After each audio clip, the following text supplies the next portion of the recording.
et bienvenue sur la chaîne Éthique Holistique. Première vidéo, enfin ça me rappelle mes débuts de ma chaîne avec Naturonomade. Si vous ne connaissez pas, c'était ma première chaîne que j'ai eue sur la naturopathie et j'étais nomade, donc j'alliais des vidéos de naturopathie et de nomadisme. Et ça y est, ce temps est révolu, donc je reviens avec une nouvelle chaîne qui s'appelle Éthique Holistique. Je n'ai pas du tout prévu cette vidéo, je n'ai pas du tout habillé, je suis dans un cadre tellement magnifique. Mais on s'en fiche parce qu'en fait, aujourd'hui, j'avais envie de prendre ma voix et de vous parler. Parce qu'en ce moment, voilà, ça y est, je reprends de l'énergie, je reprends un peu de temps pour moi et donc je vais pouvoir transmettre des soins. Voilà, transmettre de la naturopathie, transmettre des bushwork, transmettre du design humain, transmettre de la numérologie, toutes ces techniques qui me font vibrer, qui m'animent et que j'adore transmettre parce que moi, ça me révolutionne ma vie à chaque fois. Ça me crée des déclics, ça me permet une transformation intérieure qui me permet d'aimer la vie, de m'aimer moi, d'aimer les autres aussi. Et puis de comprendre un petit peu cette conscience qui, moi, me fascine dans ce corps, voilà, physique, avec ses pensées à tout va, rationnelles, non rationnelles, imaginaires, non imaginaires, et puis ces émotions qui sont là, qui tournent autour de tout ça, et qui finalement, tout ça crée notre chemin personnel, puisque grâce à tout ça, on fait nos choix dans la vie. Et donc aujourd'hui, j'avais envie de vous parler du livre de La clé de votre énergie de Natacha Calestrémé. Je regarde par là parce que j'ai mon ordinateur avec son livre. Et en fait, ça fait un petit moment que j'ai envie de travailler sur mes émotions. Donc, moi, j'ai la naturopathie, on a la psychologie naturopathe, je répète, on a la naturopathie la psychologie en naturopathie. Donc, on a appris de la psychologie, mais version naturopathie. J'ai le breathwork, qui est une technique de respiration et qui me permet de créer des libérations émotionnelles, mais je n'ai pas d'espace seul pendant au moins 1 heure et demie pour pouvoir me faire mon propre breathwork sur moi-même. Et je suis facilitée en breathwork, mais je ne peux pas le faire sur moi-même, il faut que quelqu'un me le fasse. Donc j'ai bien tenté des audios pour me le faire à moi-même. Et j'étais aussi dans un groupe de femmes passionnantes et éclairées que je suivais et dont la mentor était Tina Fleur et qui faisait des bushwork aussi. Mais je n'ai plus cette chance d'y accéder. Donc je me suis dit, je vais creuser du côté psychologie, mais sous forme de livre ou audio ou voilà, je me suis dit, je vais même aller voir un psychologue. Et quand j'ai émis cette intention là dans ma tête, hop, je sais plus ce que je fais, je regarde quelque chose et là, interview, la clé de votre énergie, interview de Natacha Calestrémé. Je sais plus, je voulais regarder un documentaire sur YouTube parce que j'adore ça. Et j'avais un peu de temps, voilà, à la sieste de mon fils, j'ai un peu de temps. Et généralement, je me repose, je fais pas de ménage ou quoi que ce soit, je me repose. Soit je fais la sieste, soit je regarde un documentaire qui me nourrit, puisque c'est ça qui me nourrit et qui me donne de la vitalité pour ma part. Et du coup, je tombe sur une interview comme ça, mais je ne connais pas Natacha Calestrémé, ni d'Ève, ni d'Adam, de quoi que ce soit. Je clique dessus parce que dessus, il y a écrit la clé de votre énergie. Et je dis, tiens, c'est une naturopathe, tiens, je sais pas, une hypnotiseuse, enfin, quel est son métier, c'est quoi? Je clique dessus et en fait, c'est une journaliste, si vous la connaissez pas, qui a fait beaucoup de documentaires, dont sur du chamanisme. et qui du coup bah, a récupéré ces transmissions de soins sans le vouloir vraiment. Elle, c'était pour faire un documentaire dessus. Et ça a transformé sa vie. Elle en a fait un livre avec 22 protocoles. Et cette interview était tellement passionnante que j'ai décidé de me procurer ce livre et de moi aussi vivre les 22 protocoles pour me libérer émotionnellement. Alors, j'aimerais revenir sur le point libérer émotionnellement. Là, posez-vous, enfin si vous êtes encore là, posez-vous, inspirez et expirez. Et qu'est-ce que c'est pour vous se libérer émotionnellement? Parce que moi, quand j'ai vu ça sur son livre, parce que c'est marqué en rouge, je vais vous le mettre là ou quelque part par là pour vous montrer le livre, tu peux pas y échapper, tu vois, 22 protocoles pour se libérer émotionnellement. Et c'est vrai que quand on est émotionnellement submergé, comme je l'étais, t'as envie de t'en libérer, t'as envie de dire j'en ai marre que ça me traîne, j'en ai marre que ça rumine, j'en ai marre que ça me réveille la nuit, j'en ai marre d'y penser, j'en ai marre de pas trouver de solution, j'en ai marre que ça me bouffe, ah bah je le mets sous le tapis voilà, on a plusieurs façons, on a diverses façons multiples de répondre à une émotion.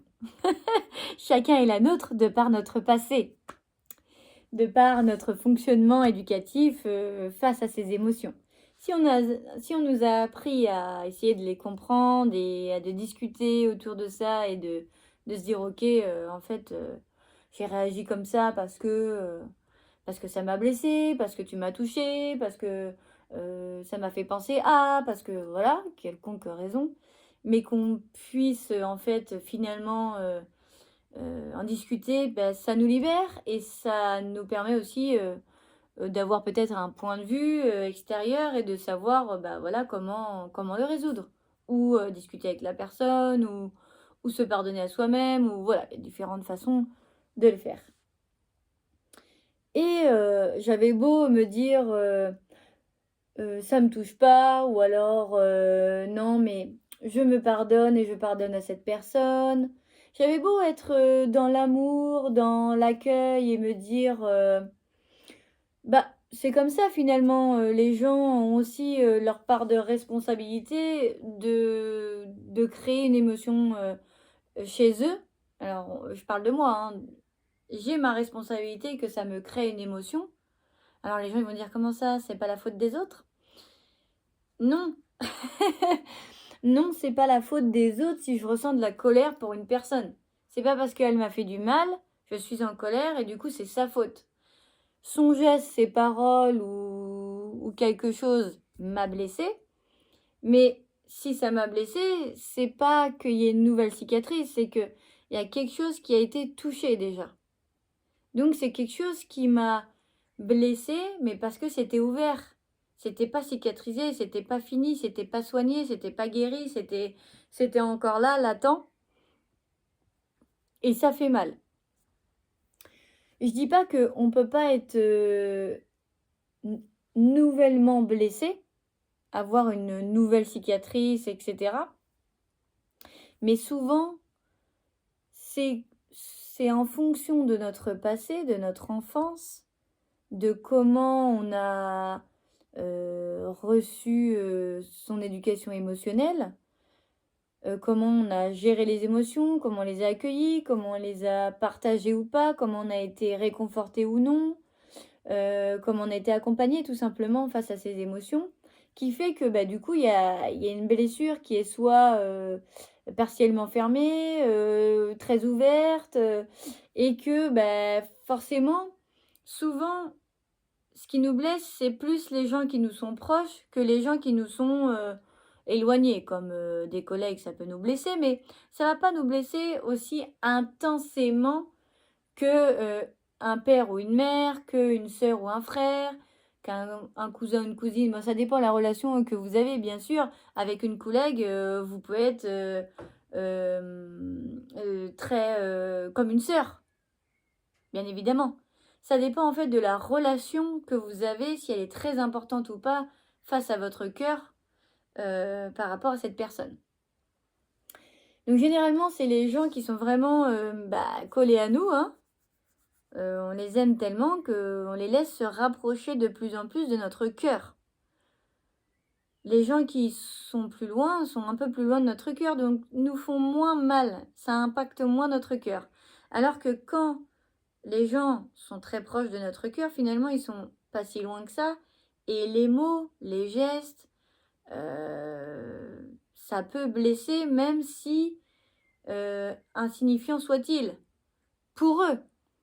Mais pour vous, non. Mais ils connaissent pas forcément toutes vos blessures. Et vous non plus, vous connaissez peut-être pas toutes vos blessures. Hein, voilà, c'est... On ne se connaîtra jamais vraiment jusqu'à la fin de notre vie. Je veux dire, on en apprend tous les jours sur nous. Et ce livre commence par justement les émotions. C'est quoi une émotion? Quelles sont les émotions? Et elle commence à citer Lise Bourbeau. Donc, si vous n'avez pas encore lu Lise Bourbeau, parce que moi, au début que j'ai commencé à lire ce livre, je me suis dit, ah oui, mais en fait, elle reprend Lise Bourbeau, et puis elle va mettre ses petits trucs à sa sauce, et puis en fait, c'est un combiné, et puis bon, voilà. Non, pas du tout. J'ai été un peu réticente au début, parce que Lise Bourbeau, je l'ai lu, et puis il y a encore des nouveaux best-sellers de cette personne, et elle écrit très bien, et ça guérit pas mal de gens. Et franchement, si vous ne connaissez pas le livre Lise Bourbeau, je vous conseille ce livre-là à lire en premier. Vous allez voir, ça va vraiment déjà vous alléger de pas mal d'émotions. Déjà, vous allez comprendre les émotions, d'où ça vient, comment ils fonctionnent et comment vous fonctionnez. Et déjà, c'est pas mal. Et ensuite, vous pouvez d'abord aussi lire La clé de votre énergie de Natacha Calestrémé.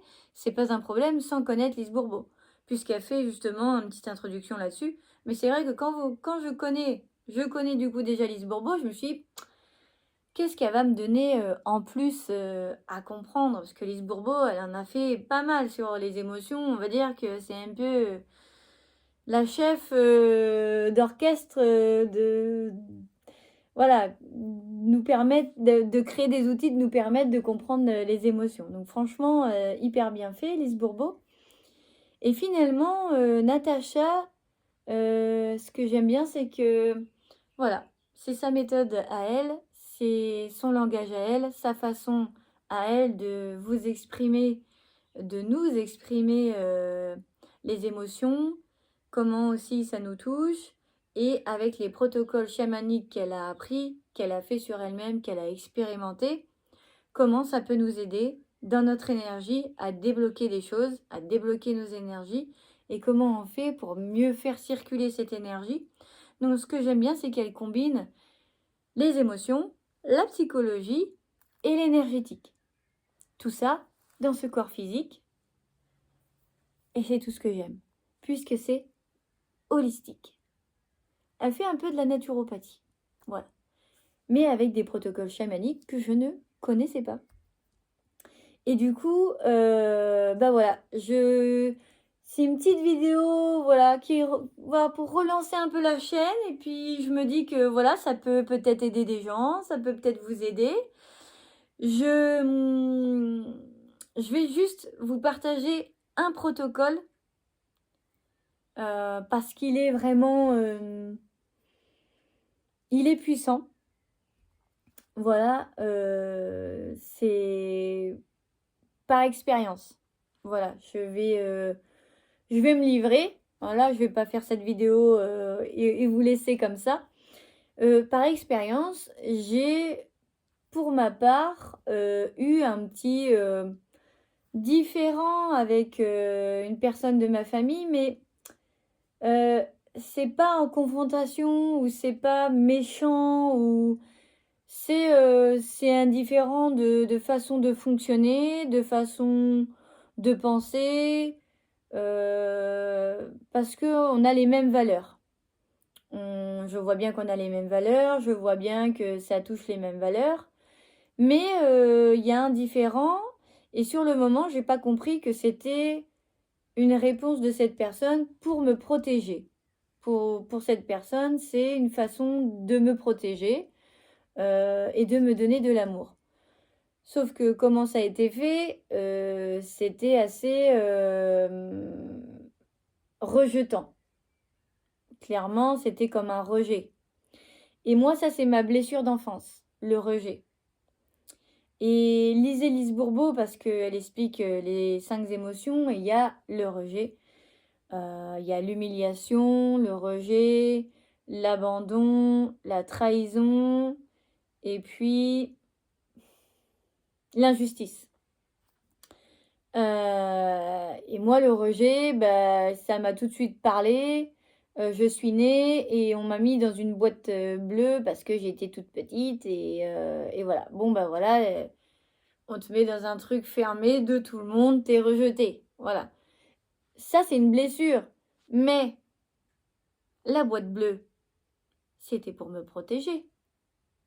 La boîte bleue à l'hôpital, c'était pour que je puisse grandir, récupérer des forces, me protéger, voilà, me renforcer.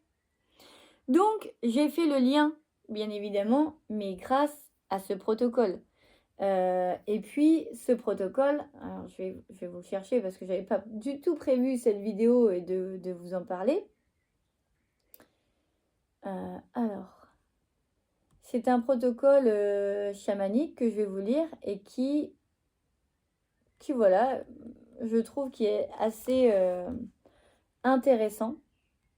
Je vais pas du tout vous l'écrire. Donc, si vous voulez, soit vous faites pause sur la vidéo, comme ça vous pouvez prendre un petit carnet, un crayon, voilà, et puis l'écrire. Parce que le faire chez soi, je trouve que c'est super intéressant et moi ça m'a vraiment aidé à relativiser la situation et à garder une relation saine avec cette personne de mon côté, parce que de la côté de la personne, je sais pas comment elle le vit. Mais moi, de mon côté, je suis libérée, je suis en plein accord avec du coup ce qui s'est passé, parce que en fait, c'était de l'amour mal partagé, mal donné, mais voilà, j'ai bien compris. Alors, c'est le protocole 1, sortir du cycle des blessures émotionnelles. Franchement, voilà, c'est le premier protocole. Et je pense que c'est bien aussi de commencer par celui-là. J'aurais pu vous donner le 7 ou le 9 qui sont hyper puissants aussi, mais que je n'ai pas encore fait. Donc ça serait vous dire, ouais, trop bien, mais en fait, je ne sais pas s'ils sont bien, mais apparemment, ils sont hyper puissants parce que j'ai entendu plein d'interviews et de gens qui l'ont fait et que ça a changé pas mal de choses dans leur vie. Donc hâte de les faire. Je vous donnerai bien évidemment un retour. Vous pouvez aller sur ma page Instagram éthique holistique et là je fais des stories. Donc là je suis justement en pleine vidéo aujourd'hui et de commencement d'enchaîner d'enchaîner les protocoles. Alors bien sûr, il y a des semaines à attendre, etc. Donc voilà, mais c'est ce qui va se passer. Donc, protocole 1, sortir du cycle des blessures émotionnelles. Prenez conscience des cycles qui se répètent pour pointer les blessures qui vous affectent. Le rejet, l'abandon, l'humiliation, l'injustice et la trahison. Remarque, si vous avez la certitude qu'aucune ne vous affecte, cela signifie à coup sûr que vous en portez une, surtout celle de l'injustice, celle qui prétend « je n'ai rien, je vais bien ». Étape 2. Réalisez que l'autre a certainement la même blessure que vous et qui vous aide à conscientiser vos points sensibles. Étape 3. Posez les limites de l'acceptation. Confiez vos ressentis pour vous libérer de la colère. Exprimez à l'autre que cela vous a fait vivre telle blessure.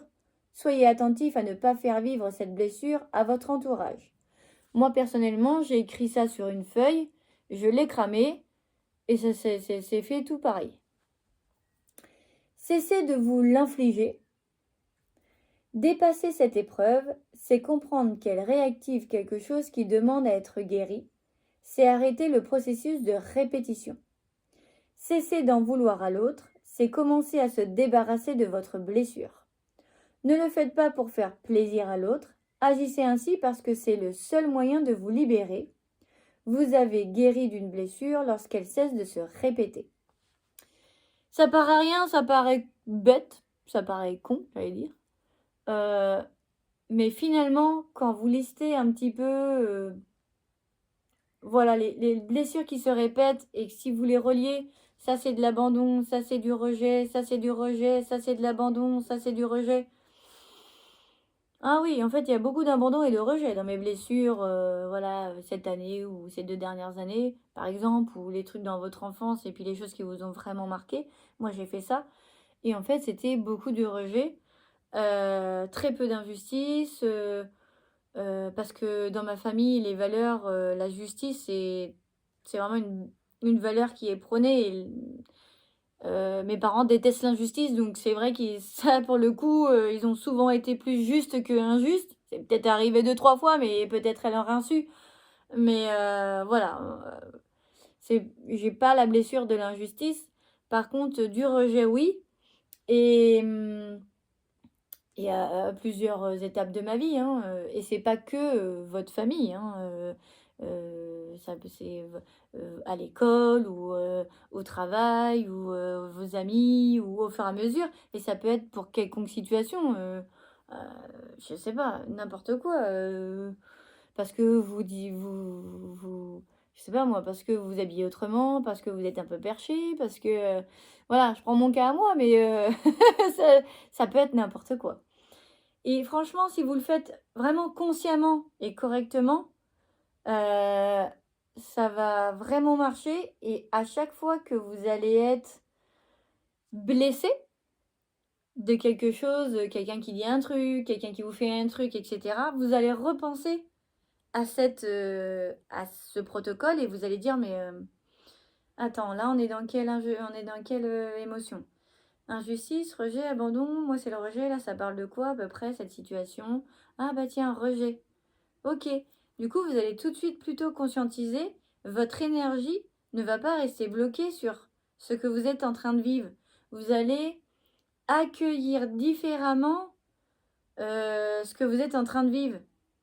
Ça va moins vous blesser, peut-être que ça va vous blesser encore, parce qu'il faut vous laisser du temps aussi, hein. Vous avez peut-être une marge de manœuvre qui est un petit peu plus grande. Peut-être ça vous blesse beaucoup depuis longtemps, donc pour redescendre à ça me blesse plus du tout, bah il y a un peu de temps quand même à descendre l'échelle, voilà. Donc voilà, moi j'en suis à maintenant, dès qu'on me dit un truc, j'essaye de voir si c'est rejet, machin truc. Et puis, c'est pas non plus fermer sa gueule ou voilà, sur le moment. Et ben au contraire, moi qui suis une personne plutôt genre: «Bon, ben je dis rien parce que là, franchement, c'est super méchant, je le prends mal» ou voilà. Ou «Franchement, pourquoi cette personne dit ça? Elle me rejette». Encore et encore, et ben, au lieu de faire ça et de rester dans mon coin, je vais plutôt justement dire: «OK, j'observe. Ah, qu'est-ce que je ressens? Bah, là, c'est du rejet. OK. Bah, là, je j'y vais. Je vais me positionner. Bah, là, ce que tu me dis, bah, ça me touche. Voilà. C'est pas de ta faute, peut-être que tu l'as dit inconsciemment ou au contraire, peut-être que tu le dis consciemment. Bah, sache que, voilà, ça me touche, je le prends comme ci, comme ça, et puis, bah, j'aimerais que, voilà, à l'avenir, bah, on discute, un peu plus en souplesse ou voilà, maintenant sache que, bah, quand on parle de ça ou ça, bah, je me sens, rejetée ou comme ci ou comme ça et voilà. Et la personne, elle comprend, hein, elle est pas bête, hein, en face, elle va faire: «Ah OK, bah, je savais pas». Parce qu'en fait, personne n'est dans notre corps. Personne, est dans nos émotions. Personne est dans nos à l'intérieur de nous, sur ce qu'on vit vraiment. On peut transparaître à l'extérieur que ça nous a pas touché, que ça va, que tout va bien et cetera. Mais ça peut être tellement de masques qu'on enchaîne et en plus ça nous épuise. Alors que du coup, d'accueillir la blessure, de se dire: «Attends, c'est quoi? Ça touche quoi? Ah ouais. Ok, ah, mais mince, c'est encore là. Et ça sera toujours là en fait. Mais la blessure, elle va cicatriser. Et il y a des cicatrices qui sont douloureuses et des cicatrices qui ne le sont plus. Vous voyez ce que je veux dire? Pour la métaphore. Donc du coup, c'est super intéressant. Donc je suis bien sûr au chapitre 2 là. Donc je vais enchaîner les protocoles et je vais vous le dire. Ça c'est vraiment un protocole, on va dire, ouais, c'est super simple, ça sert à rien, c'est basique, ouais, bof. Faites-le, vraiment faites-le. Les autres protocoles, j'ai vu, il y a un protocole, c'est un recouvrement d'âme. Il y a un protocole, c'est activer l'énergie de Kundalini. Voilà, c'est des protocoles chamaniques, mais il faut faire les étapes à la suite des unes des autres et pas dire, ok, moi, il y a juste le recouvrement d'âme qui m'intéresse. Allez hop. Non, la libération émotionnelle, c'est tout un travail, tout un protocole. C'est comme si on allait voir la psy. Elle va pas te donner tout de suite les clés. Tiens, prends cette clé, ça va ouvrir cette porte, tu vas être guéri. Elle veut que toi-même, tu vois qu'il y a une porte et que tu vois que la clé, elle est pas loin en fait. Parce qu'en fait, elle est juste à l'intérieur de toi. Et qu'elle va pas te dire, bah la clé, elle se trouve là, madame. Ça, vous cherchez depuis combien de temps? Bah, juste sous vos pieds en fait. Mais oui, donc c'est ça le travail d'un psy, de te dire que bah, la clé, elle est en toi. Peut-être que tu vois pas parce qu'il y a un brouillard mental, fatigue physique, etc. Et donc, c'est tout le sens de ce livre, retrouver de l'énergie. C'est ce que la naturopathie fait. Et souvent, on dit, ouais, la naturopathie, c'est des plantes et des compléments alimentaires. Non, mais ça, c'est pour soutenir le corps physique. Mais nous, on voit dans la globalité. On voit vraiment, c'est holistique. On voit vos pensées, on voit vos émotions, on voit votre chemin personnel, les choix que vous avez faits. Pourquoi? Ben, on fait des liens après. Comme une carte de détective. Il y a vous, et puis vos choix, et puis ce que vous mangez, etc. Puis nous, on associe tout. Ah bah oui, bah là, il y a une maladie, il y a ça comme symptôme. Bah oui, mais il y a ça aussi. Donc ça a déclenché ça. Et voilà, et on fait le tour comme ça. Et c'est super intéressant. J'adore. J'adore, j'adore, j'adore. Voilà, donc bah, finalement, cette vidéo dure 30 minutes. Je vous fais des bisous. Prenez soin de vous, vraiment. Les vidéos sont faites avec bienveillance, avec des valeurs qui sont l'amour, la bienveillance, que ça soit en conscience, que voilà, je ne peux que vous souhaiter du bien et de vivre votre vie pleinement et c'est ça la vie, tout simplement. Et voilà, c'est pour ça cette chaîne. Donc j'avais un peu de temps, voilà, c'est une vidéo un peu spontanée, j'espère qu'elle vous aura plu. Et puis bah, d'autres vidéos vont arriver, dont des vidéos sur les protocoles de Natacha Calestrémé. C'est pas du tout une vidéo sponsorisée ou quoi, c'est toujours un élan du cœur. Voilà. Je vous fais des gros bisous et puis à plus. Bye bye.